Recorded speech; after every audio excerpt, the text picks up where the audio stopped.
Assalamu alaikum wa rahmatullah wa barakatuh. I pray that Allah subhanahu wa ta'ala keep you all happy, healthy and blessed with your families wherever you are. Ameen thumma ameen. Today I want to record a quick reminder about our dua. We complain a lot that Allah subhanahu wa ta'ala doesn't accept our dua and He doesn't love us, He doesn't care for us. Allah subhanahu wa ta'ala, the master of universe, He's not prevented by anything from accepting our prayers, right? Except for His own attributes, Al-Alim and Al-Hakim.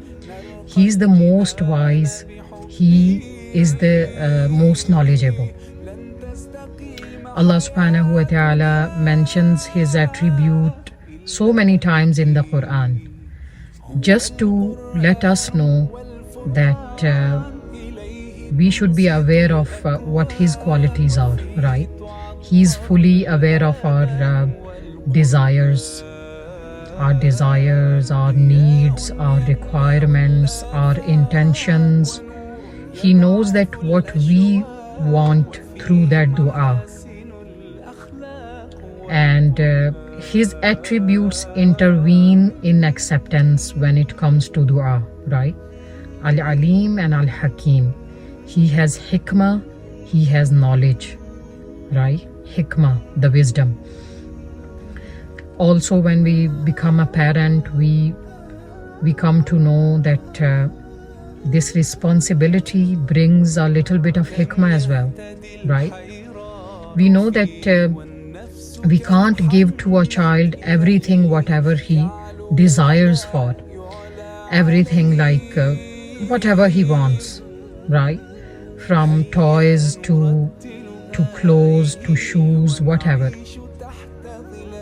And we are also aware of his requirements, right?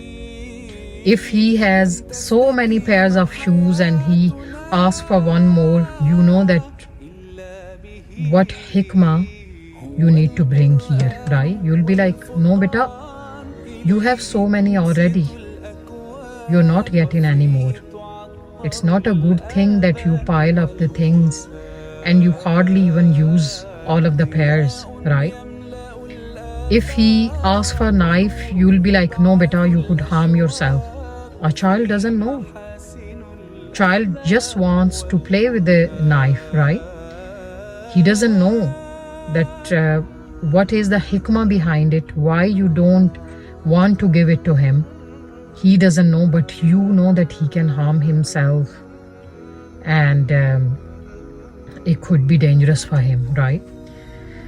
This is the thing that a prayer that is not accepted but brings you closer to Allah subhanahu wa ta'ala is far better than a prayer which is accepted and takes you away from Allah subhanahu wa ta'ala.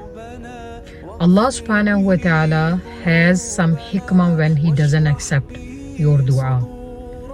And dua doesn't go waste at all. Prophet sallallahu alaihi wasallam told us 3 categories of the dua. The first category is that it gets accepted straight away.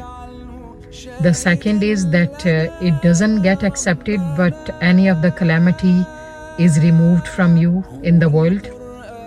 Third is that you're gonna get accepted in the akhirah and you will get so much reward. And when a person will see his reward on the day of judgment, he will make a wish that I wish none of my dua was accepted in the world. Subhanallah. This is human being, This is the human being. That's how we are. So what we know here that so many dua, Allah subhanahu wa ta'ala knows that when they are accepted, they will take us away from Allah subhanahu wa ta'ala. It could be wealth, it could be about our spouse, it could be some place where we want to go, right? But Allah knows once you are there, you will forget Allah subhanahu wa ta'ala. And He doesn't want this to happen, right?